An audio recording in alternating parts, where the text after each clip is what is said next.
Hello students. This is a video on how to use the distance formula. So we have a formula, and we call it a formula because it's a short little equation that tells us how to do something useful in the real world. In this case, we can find distance if I know what my rate and my time is. Or I can find time if I know what my distance and my speed is. Speed is another word for rate. Or I can find my rate if I know my distance and my time. So it's very useful in the real world. In this case, this D is a distance, and can be in any measurement that distance can be measured in. So some examples include miles, feet, yards, centimeters, meters, etc. Now rate is our rate. It's a ratio. It's like a unit rate. See right here? It's like a unit rate. We can also call that our speed. So some examples of speed are MPH. What MPH is actually miles per hour. So we make a ratio like that. So we have miles per hour, we have feet per second, kilometers per hour, etc. Now T stands for time.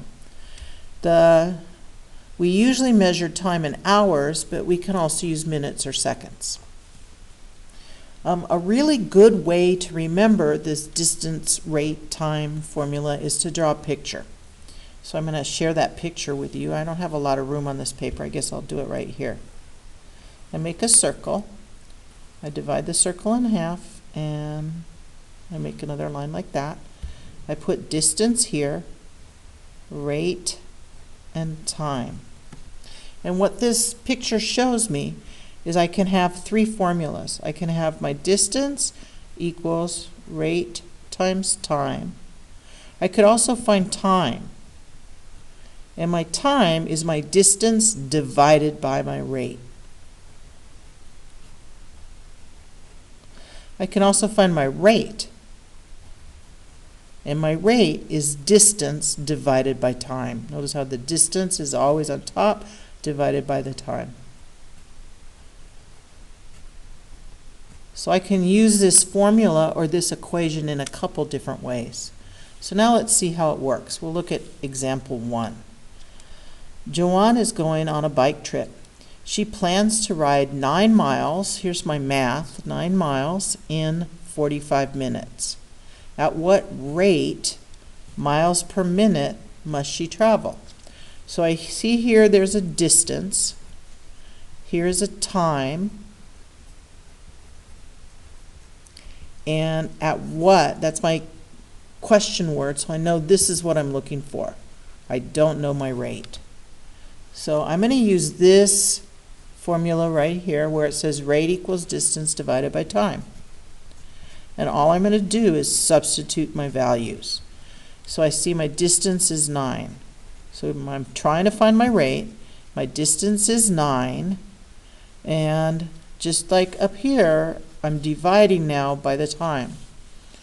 So my time is 45 minutes. So this is miles per minute. Okay. Now all I do to do this division to find my rate is I'm just going to simplify this.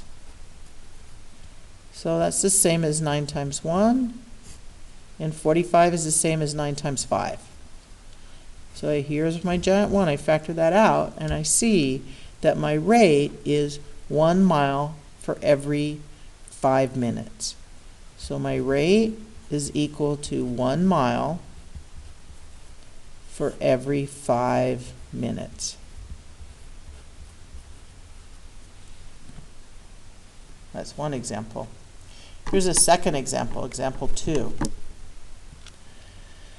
A cheetah that can run, a cheetah is a type of a big cat, they're really fast, can run at the speed of 60 miles per hour. See this P right here, per, that shows me it's a rate.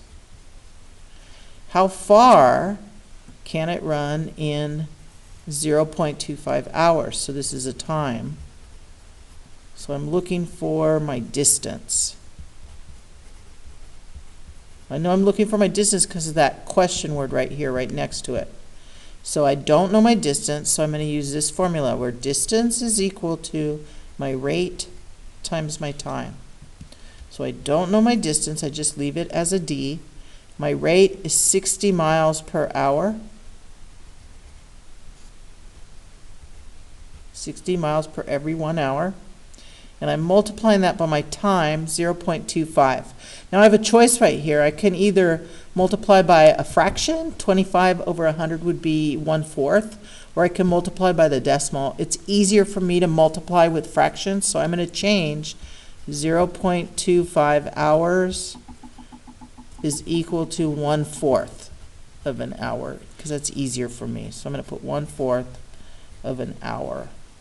Okay? Now I see that I can factor out with my 60 and my 4, so 4 goes into 4 once. 4 divides into 60 15 times. There's 4 15s in 60. So what this tells me is the distance is equal to 15 miles.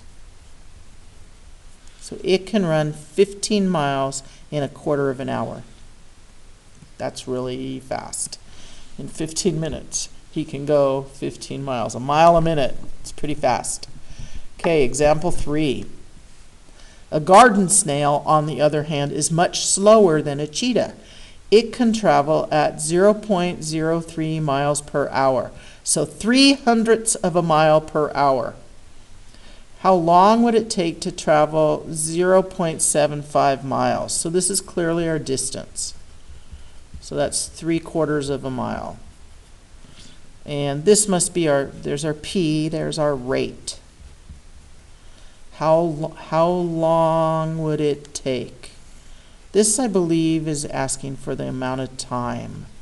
We need to be careful because sometimes how long can seem like distance also, but we want to be careful and realize we're talking about time here because this is our distance.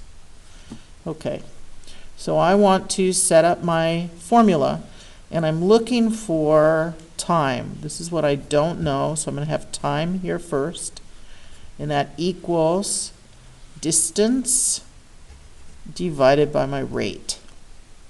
So I'm going to fill in my time. Oops, I don't know it.